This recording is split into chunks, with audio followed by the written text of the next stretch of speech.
Si le football a le Brésil, le basketball les États-Unis, au rugby, si est-il la Nouvelle-Zélande qui fait figure d'équipe légendaire.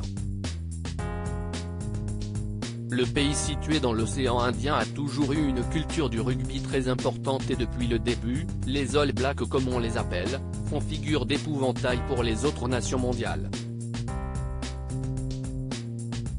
Une véritable fierté donc pour tous les joueurs de rugby néo-zélandais de porter le maillot de la sélection, à commencer par Campbell Johnstone, un ancien international et joueur de très haut niveau, qui vient de faire une annonce historique.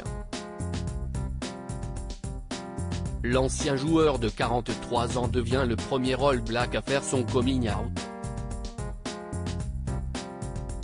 CIST ce 30 janvier, en direct sur la chaîne néo-zélandaise One News du réseau TVNZ que Campbell Johnstone a choisi de dévoiler son orientation sexuelle.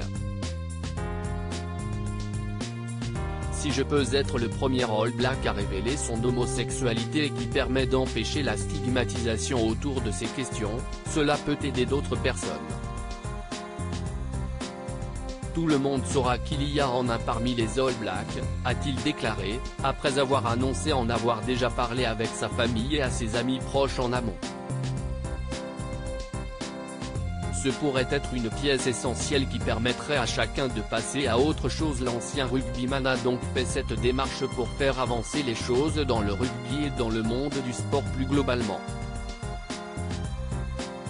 Ce pourrait être l'une des dernières pièces du puzzle, de l'acceptation du public pour le sport néo-zélandais et ce pourrait être une pièce essentielle qui permettrait à chacun de passer à autre chose, ajoute Campbell Johnstone. Le Néo-Zélandais a délivré un message particulièrement courageux et salué par son ancienne équipe. Sur leur compte officiel, les All Blacks ont tenu à féliciter l'ancien joueur de Biarritz pour son coming out. Beaucoup d'amour et de soutien pour le All Black numéro 1056, Campbell Johnstone pour avoir eu le courage de partager son histoire et ainsi aider à rendre notre jeu plus inclusif, déclare l'équipe de Nouvelle-Zélande.